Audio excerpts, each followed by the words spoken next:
Hello, hello, Sagittarius Collective. Ako po si James from James Tarot PH. Ito po ang inyong weekly reading for December 29 hanggang January 4. So ano po naghihintay sa inyo sa pagkapalit ng taon na yan? We'll see, we'll see. Inhale and exhale, Holy Spirit, Spirit Guides. Ibigay natin kay Sagittarius ang mga sagot sa kanilang tanong at mga mensaheng dapat nilang malaman this week. At the center, meron po kayong the Ten of Swords. Beautiful. In the area of what you need to focus on, you have the Eight of Wands. In the area of what you need, you have the Seven of Wands. Beautiful. In the area of what's affecting your current energy, you have the Six of Swords. Beautiful, beautiful, beautiful. Napakaganda nito. Both cards are here telling you talagang may pagbabago, may pag-ahon, may pagsulong. Mamaya explain natin yan. In the area of your near future, meron po kayong the Two of Wands. In the area of your challenge, meron po kayong the Hanged Man. In the area of your fortune, yes, the Moon. In the area of your divine messages, meron po kayong the Strength card. At ang outcome nyo po for the week, ito po yun. Mamaya sabay-sabay natin siyang bubuksan at the end. But first, mga Sagittarius, thank you po muna sa inyong donations. Saka po sa mga hindi nag-i-skip ng ads. Ilan po yung only way to support me every time po na meron tayong libreng reading for Sagittarius dito sa ating channel. Salamat po. Salamat rin po sa mga nagla-like, nagko-comment. Ako, malaking bagay po yan sa paglago ng ating channel. Thank you po. So, in the background of your reading, the Sun card. Sun card is all about happiness, joy, freedom, enjoying every single moment.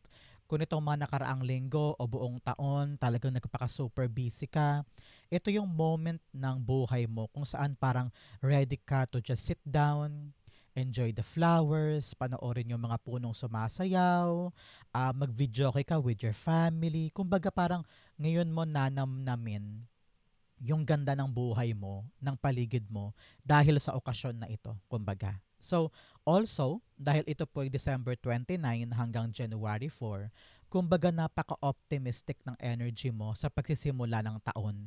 Parang ready kang sumubok ng mga bagong bagay, napakataas ng energy mo, you're very open to a lot of things. Talagang yung stamina mo napakalakas sa pagpasok ng taon na ito. So, get that energy, get that happiness kasi makakatulong yan sa'yo to set the year right. Okay? Especially sa linggong ito. Napakaganda po.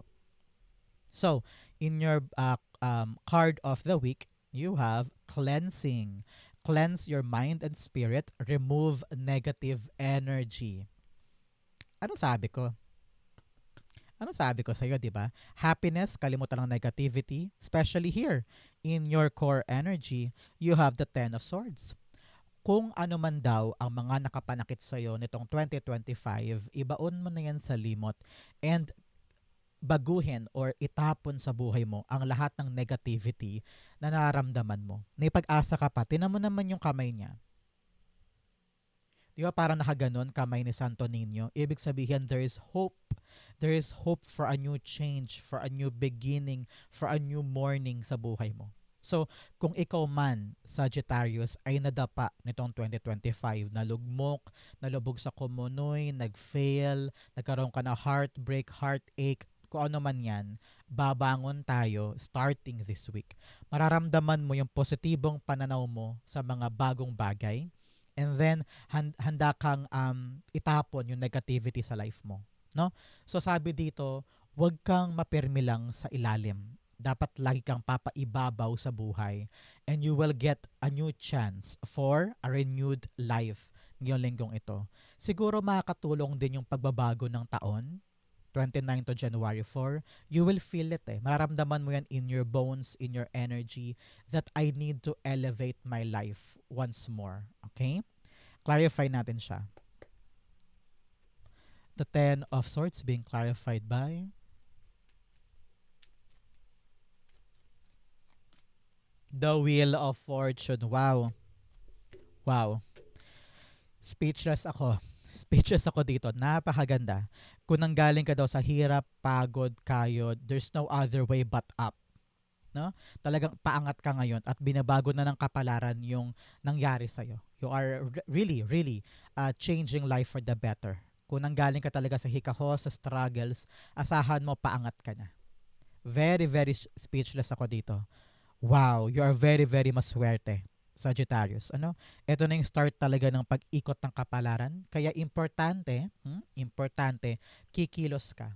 Hindi porkat sinabi kong kapalaran ay kikilos for you ay nakahilata ka na lang dyan at tinadamdam mo yung pain. No. Aandar ang kapalaran kapag umandar ka. So you need to give your effort para ito'y umikot in your favor. Kailangan patunayan mo kay universe na ready ka for the changes, ready ka for the new horizon, para ito'y maganap totally para sa'yo. Okay? So you will attract, you will magnetize the good fortune dahil sa kilos mo. Okay? Importante yung magic na yan. Okay? So, Sagittarius, since ito po ay transition from 2025 hanggang January 2026, ano yung mga bagay na handa mo nang iwan sa 2025 na ayaw mo nang dalhin sa 2026? Comment down below. Example, ayaw mo nang dalhin yung toxic trait na hindi naglilinis ng kama everyday. So, ngayong bagong taon, handa mo nang baguhin yan for a clean energy halimbawa. So, comment mo yan sa baba. It will come true. Okay? In the area of what you need to focus on, you have the Eight of Wands. Si Eight of Wands, sinasabi na yung spirit guides, kailangan mo daw mag-focus sa mga bagong paparating na blessing. Okay? Whether a new job, a new opportunity, a new sideline, or a new love life maaari din, anything na bago, dapat daw pagtuunan mo siya ng pansin. Kasi may mga magagandang bagay na mabilis lang darating. Sobrang bilis na kailangan mo agad mag-isip and baka mawaglit sa kamay mo masayang opportunity. Parang ganon. So, kailangan talaga natin ng attentive mind, heart, and spirit para makita natin kung ano yung mga bagay na dapat nating pagtuunan ng pansin. Okay? Narinig ko rin dito, mag-focus ka daw sa isang bagay lamang. I don't know why. Kailangan talaga this January, pagpasok ng taon, meron kang isang malaking target na talagang yun ang pag-e-effortan mo sa buhay mo ngayong taon ito. At maaaring maging fruitful yan in your life. Some of you, bigla-bigla magkakaroon ng mabilis na desisyon about something. Hindi mo to masyadong pinag-isipan, pero ramdam mo, buo na ang loob mo, kaya mo to. Parang ganon. So, para sa ibang Sagittarius yan ha, magugulat ka rin siguro na parang, ay, bakit ang bilis ko mag-decide doon? Bakit parang buo na yung loob ko, ang bilis-bilis naman. Pero ramdam mo to eh. So, just follow your instinct and follow your gut feeling about it. Okay? The Eight of Wands. I-clarify natin. So, Sagittarius, saan po kayo magpapasko? Ay, magbabagong taon pala. Saan kayo mag-celebrate ng New Year? Are you with your family? Sa probinsya po ba? O abroad, no?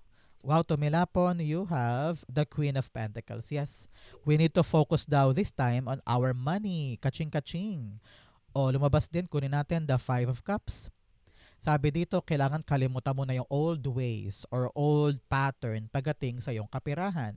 And may darating daw this time na mabilis sa biyaya na maaaring magpalago sa iyong kapirahan. So parang don't waste the opportunity kung saan maaaring lumago ang iyong finances.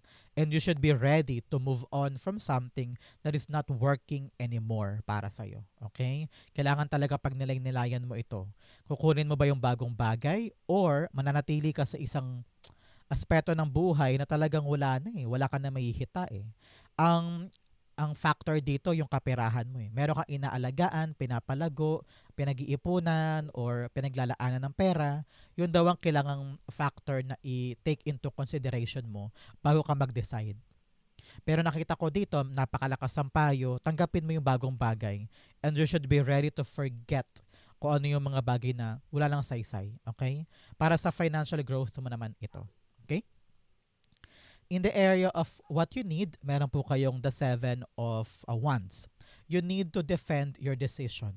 Magkakaroon ka ngayon ng mga desisyon regarding your new life, regarding what's coming in sa buhay mo. No? So, maraming tao sa paligid mo ang maaaring hindi matuwa sa iyong desisyon or hindi pumabor sa iyo yung gagawin mo dahil ayaw nila or wala silang tiwala sa iyo. Pwedeng ganyan. So ikaw, you need to prove to everybody na itong desisyon mo ay tama. Na itong desisyon mo ay papanindigan mo at makakabuti sa iyo at sa kanila rin, no? So nakita ko dito na you need to really work hard on this position. Work hard on this decision para mapatunayan mo sa kanila na tama ka sa huli. Okay? Meron din po sa inyo na panahon na din para maglagay ng boundaries ha, laban daw sa mga taong talaga namang sumisira ng araw mo o sumisira sa freedom mo, no? Especially kung toxic friend, toxic na kamag-anak, o kaya problema sa trabaho, mga chismis-chismis, learn to detach yourself and magkaroon ka ng peace of mind kahit ikaw lang yan. Kahit solo ka lang, ano naman, kung ang ibibigay naman yan sa'yo ay peace of mind at clarity at pahinga, kesa naman magkaroon ka ng maraming kasamahan or kaibigan na puro drama at conflict, di ba? So, always choose your peace of mind more than anything else. Okay? Pero para po sa karamihan sa inyo, panindigan mo ang iyong desisyon at patunayan mong tama ka. Okay? Pag alam mong tama ka eh. Pag alam mong sayo, sayo. Okay? So, act with conviction. The Seven of Wands being clarified by the Ten of Wands. Yes, Ten of Wands is all about hard work and perseverance. Alam ko mabigat, mahirap, napaka-burdensome nung responsibility, pero kailangan eh. Dahil sa'yo nga binigay yung pagkakataon, di ba? May posisyon, may stand ka, meron kang um, belief about something, and that requires responsibility and obligation. So marami kang kailangang asikasuhin, gawin. So ang meaning dito, daanan mo lang. Huwag mong pahirapan ang sarili mo. Huwag mong gawing mahirap yung sitwasyon. Just do your best, do your work, everything will be fine. Yung ibang tao na maaring magpadagdag sa burden, huwag mo silang isipin. Huwag mo silang i-big deal. Just work on yourself and focus on your goal. Okay? In the area of what's affecting current energy, meron po kayong the Six of Swords. Ito yung nakita ko kanina na sobrang ganda talaga. Kung nanggaling ka daw sa pain, sorrow, heartbreak, pagkalugmok, talagang pag-iyak, makakasulong ka na daw. Mag-move forward ka na. Kaya talagang nagbabago yung kapalaran mo ngayon. Very, very speechless ako dito kanina kasi sabi ko, wow, wow, eto na yon. Eto na talaga yung grand changes sa buhay mo. Kung talagang pagod ka na, parang wala ka ng pag-asa, sisibol ang kaligayahan muli sa buhay mo at lalaya ka na from all of this pain. May pag-andar, may pagsulong. Kung ano man yung forward movement na gagawin mo this week, ay talagang yan na yun. Yan na yung moment mo para umikot ang kapalaran once more para sa'yo. Whether sa ma-view ay biglang aalokin ng bagong trabaho o kaya makakita ka ng isang opportunity somewhere, sabi mo, ay, try ko yun, gagawin ko yun. So, kung ano tong movement na ito talaga yung magpapaandar sa'yo away from this kumunoy na nangyari sa'yo. So, ihanda ang sarili, i-prepare ang isip, puso, kaluluwa sa mga pagbabago. You are now transitioning. Tulad ng petsa natin, December 29 to January 4, talaga nagka-transition ka from one year to the other. So, one status to the other. Nagbabago na ang lahat. So, congrats po. Ang Six of Swords, clarify natin.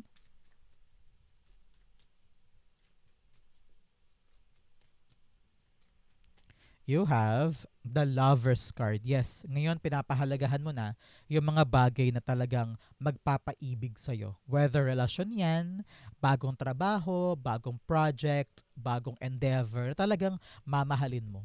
Dahil mahal mo ito at papanindigan mo kamo because Lover's card's all about commitment and paninindigan din. So, whatever choice you have to make this week, yan yung talaga yung driving force para makaalagwa ka.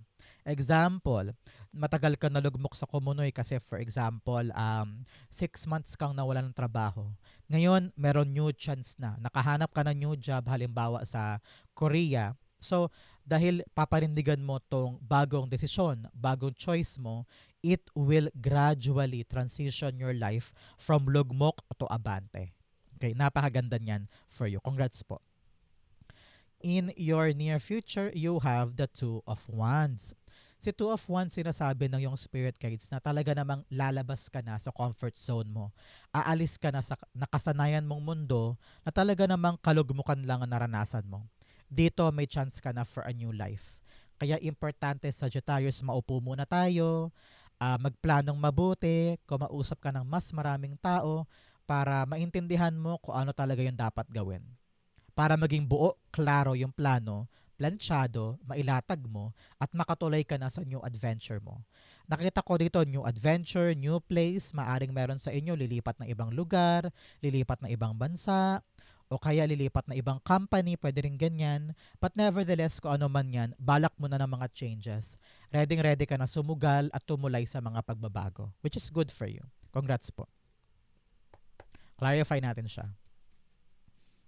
Sabi rin dito, huwag ka mag-alala, may tutulong sa'yo ha. Tumalon, chariot card, yes, abante, abante, abante. Chariot cards actually moving forward, charging forward, leaving something behind. Kasi yung mga nasa behind mo, hindi na talaga siya gumagana for you or not working anymore. Kaya ready ka na sa bagong adventure na ito. Ready kang sumugal para sa asenso mo. Ramdam ko dito yung kahandaan. Ready ka na, and the universe is actually protecting you and guiding you for this massive change. So good luck po and God bless. Kayang-kaya mo to. Be the explorer and be the achiever that you are this time. Congrats po. In your challenge, meron po kayong relentless craving and lack of awareness. Sabi dito, dapat kilala mo ang sarili mo, pati yung mga nasa paligid mo, para alam mo kung ano yung galawan mo. Marami kasi sa atin na aware lang sa sarili, pero hindi aware sa mga tao sa paligid. Ito, akala mo mabait, pero yun pala, manloloko. Ito, akala mo puro totoo sinasabi, yun pala, binobola ka lang. So, you need to be aware with everything sa paligid mo para alam mo yung galawan mo at hindi ka mahulog sa panloloko or ilusyon ng iba. With a relentless craving, sabi dito, meron kang habits o meron kang mga bagay na sumisira sa araw mo. Halimbawa, imbes na mag-asikaso ka ng mga dokumento, nanonood ka ng Netflix ng 5 hours. Nako, talagang inubos mo ang oras mo sa isang bagay. So, kung ano man daw yung habits mo o pinagkakaabalahan mo na lumalamon sa malaking portion ng oras mo, pangit na yan, sobra na yan. So, make sure na you know your limits, you know your responsibilities, at kailangan mong bigyan lang ng, tawag dito yung karampatang oras lang yung mga habits na yan. At dapat hindi siya sisira sa ginagawa mo. So, you need to be aware with what you're doing para alam mo yung dapat baguhin. Okay? In your challenge, you have the hanged man. Sabi dito, kailangan daw talaga mag-pause ka muna. Pause muna. Pause para makapag-isip. Pause para maplansya yung plano. Pause para tama yung hakbang. Kasi meron sa inyo, dahil fire energy ka, masyadong maalab ka eh. Masyado kang, alam mo yung palaban at talaga bugso lang damdamin. So, kailangan kung meron kang laban, meron kang plano, meron kang gagawin, dapat maupo ka muna. Hindi pwedeng puro alab lang. Hindi pwedeng puro silakbo lang ng damdamin ang bala mo. Kailangan talaga malinaw sa'yo muna lahat ng gagawin bago ka humakbang para walang delay, para walang stagnant energy, at para hindi ka ma-stuck. Kasi marami sa inyo, bira lang ng bira, gawa lang ng gawa without thinking things first. Okay? Importante ang plano. Kaya ngayon, maupo muna. Every step dapat gradual lang at walang minamadali para maisip mo muna yung tamang hakbang moving forward. Kasi kung nauuna ang kilos bago isip, ay nako, mapopornada ka dyan ng maraming beses. Lalo ka madedelay. So, isip muna bago kilos. Okay? Importante yan. Clarify natin siya. The hangman's being clarified by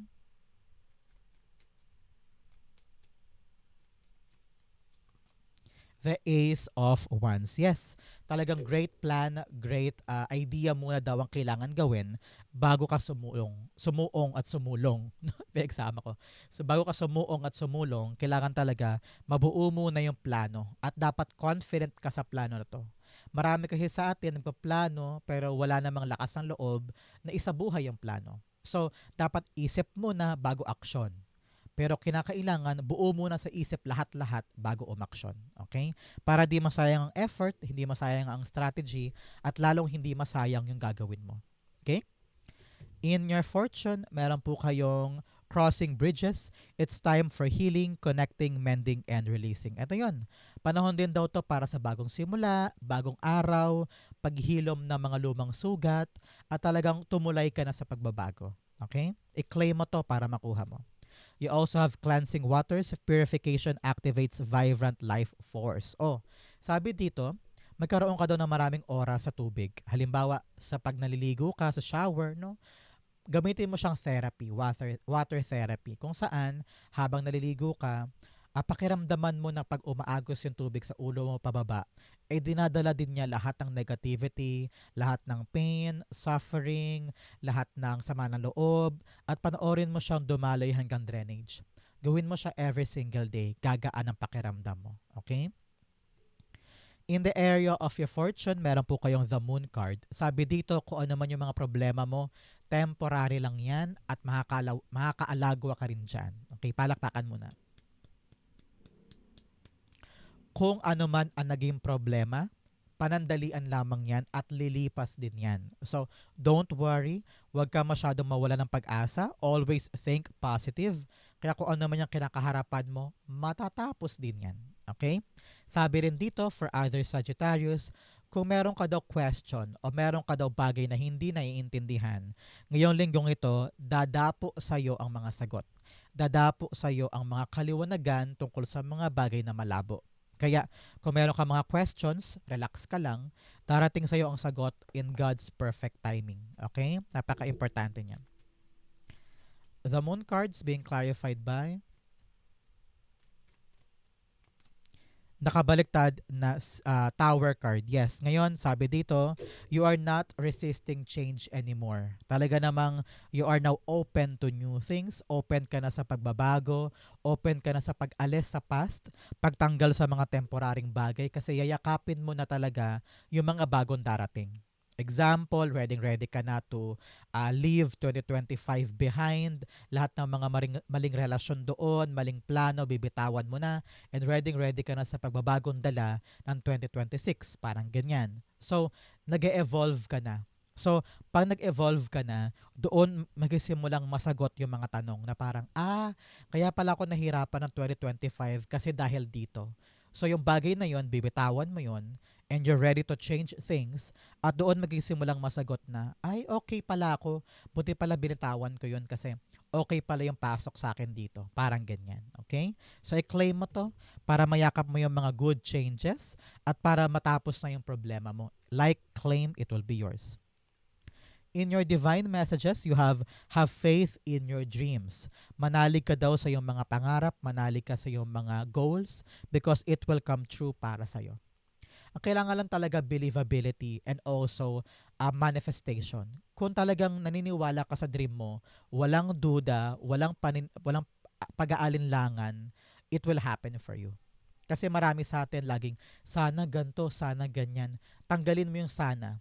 Lagi mong sabihin na, makukuha ko to, akin to, salamat Lord, binigay mo sa akin yan. Kailangan you always believe na nasa sayo na yung mga bagay na gusto mo so that it can be manifested for you. Okay? You also have a fiery climax approaches. Yes, talaga namang may malupit na pagtatapos ng mga bagay na akala mo walang katapusan. Pero heto, sinasabi, may pag-andar ka na, may pagsulong na. So talagang may maalab na pagtatapos ng isang bagay sa'yo. Okay? In your divine messages, meron po kayong strength card. Sabi dito, ang bala mo, katatagan mo. Ang bala mo ay yung iyong pananalig sa isang bagay na magagawa mo siya hanggang dulo. Here, pinapayuhan ka Sagittarius na iyong spirit guides na mahalin mo ang sarili mo. Pahalagahan mo ang sarili mo. Kapag nagkamali ka dito, huwag mo nang bugbugin pa ang sarili mo sa mistake na yon. Always tell yourself, okay lang yan Sagittarius, relax lang tayo, lesson learned, tao ka lang, no? If you could be so gentle with yourself, kayang-kaya mong harapin kahit ano. Marami ka na nga pressure sa labas, di ba? Ikaw ba naman pe-pressure mo pa sarili mo? So always be gentle. Tinan mo siya. Hawak-hawak niya sa bibig yung lion. Ay naku, baka sakmalin siya niyan. Pero hindi. Dahil napaka-gentle ng hawak niya, hindi siya sinasakmal nung lion. So anong lesson ito para sa'yo? Daanan mo lang sa maayos, gentle na paraan yung problema, masosolve mo yan agad-agad. Okay? Napaka-importante niyan. Clarify natin siya. Strength cards being clarified by the Queen of Swords. Yes, dapat alam mo yung gusto mo at alam mo yung ayaw mo. Ito yung mga bagay na dapat mong panindigan, mga bagay na dapat mong kapitan, and you will do everything para maganap siya para sa'yo. Kumbaga, you're making a um, decisive choice. Talagang sabi mo, akin to, gagawin ko to, paparindigan ko to. Handa kang putulin ko ano man yung mga bagay na nagpapahila sa iyo pababa para lang maabot siya. So you're now having this gentle, courageous approach para matupad ang gusto mo. Ito ang kailangan mo this time para matupad na yung gusto mong yan. Katapangan, tatag ng loob, and also decisiveness. Kahandaan, paninindigan na tapusin hanggang dulo. Okay? Ang outcome mo ito, but first bigyan muna kita ng fortune cards. You have Cat, Two-Faced Friend. Oh, sabi ko sa inyo, tapusin ang mga ilusyon. May mga tao daw sa buhay mo na hindi totoo. So you need to be aware of your surroundings.